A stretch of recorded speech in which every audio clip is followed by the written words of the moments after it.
Good morning, everyone. I'm Sam Riker with OBTV, and I have with me in the studio today our DeSoto County Superintendent of Education, Cory Uselton. Cory, glad you're with us today. I thought when you came in here you might just want to tell us a little bit about your first 5 months in office as Superintendent of Education.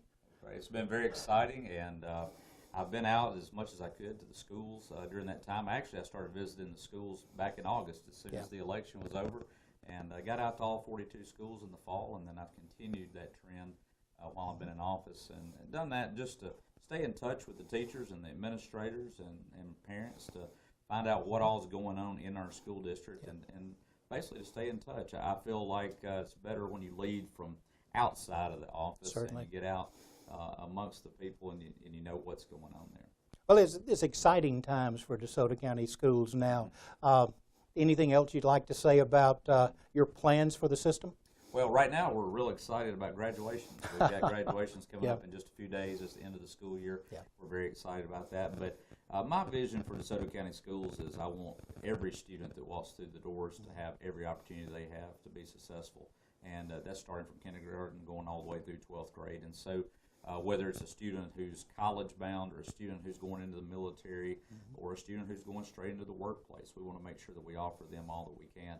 For those that are college bound, we want to make sure that we offer advanced placement courses. We want to make sure we offer dual enrollment opportunities for them.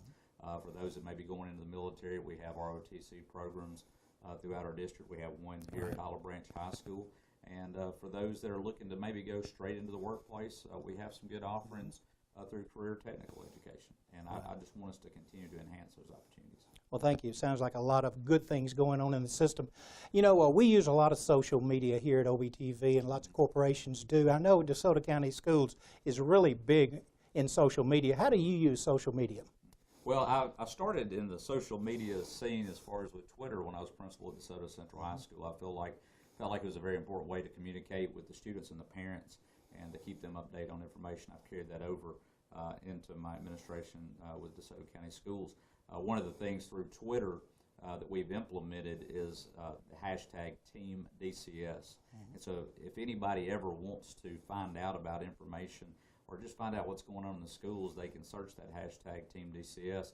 We've got teachers and administrators and even students that go on there and they put out positive information. We want to try to get out as much information as we can about what's going on in the schools, and you can go in there and you can see pictures from field trips, from classroom activities, from programs at schools. When there's fundraisers going on, we'll have teachers that will use that hashtag, and then I'll see it, I'll retweet that out and get that information out there. So we use that, but it's also good for me because it helps me when I'm not able to go to a school one day, I can see what all is going on in the schools, and then when I do get back out there, I kind of have an idea of what's been going on over the last week or two. Yeah. You know, I think social media is the information system of today and the future. You know, people don't watch television like they used to. They don't sit down at 5 o'clock and 6 o'clock and watch news. They want it on their smartphones now, and they want it where it's available when they want to watch it. You know, so social media is a big thing. One other thing I would like to ask, as a meteorologist, it always interests me, how do you use the information that the meteorologists put out, and then what goes into the decisions by the DeSoto County school system as to whether school is closed or whether you have a late start or an early dismissal? Actually, we look at your meteorology report. Well, thank you, yes. So there's a lot that goes into it. It's obviously a very big decision when you start getting into weather because we have to put the student safety and the parent safety number one on our list when it comes to that. But with the snow days, we want to make the call as early as we can. You know, if we're able to make the call the night before, we want to do that. But a lot of times we need to wait as close as we can to 5:30 in the morning because, as you know, with winter weather, it changes. The forecast changes so quickly, and it's so hard to predict.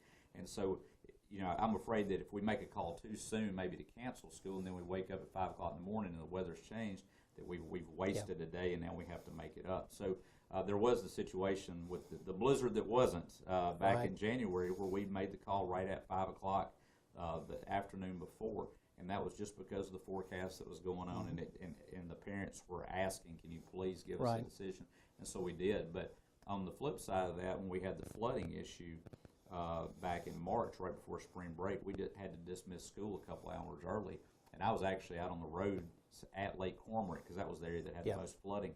And so we let out school 2 hours early because we had roads closing out there. We had roads in the Center Hill area and also in the Lewisburg area. And so we were concerned that we might not be able to get all the kids home safely, so we dismissed early. But I waited till early the next morning to decide what to do about having the next day of school, because if I'd made a decision at 10 o'clock the night before, I might have closed it, but when we got up at 5 o'clock, some of the flood waters had gone down, and it was fine for us to have school. And so it is convenient for parents if we make that call early, the evening before, but we also want to make the most informed decision that we can. You know, from a meteorologist standpoint, the decisions we make on making the forecast rely upon computer models. And at 3 in the morning, we're relying on computer models that may be 9 hours old. 6 o'clock in the morning, we have more current data, but you need that time frame, decision made earlier than that. And I certainly understand the importance of making good decisions, because you need to be better safe than sorry, for sure, when our children are involved. Yes, sir. Yeah. Ladies and gentlemen, Mr. Cory Uselton, Superintendent of Education, DeSoto County Schools. Thank you for watching today. I'll step forward and we'll stop this recording.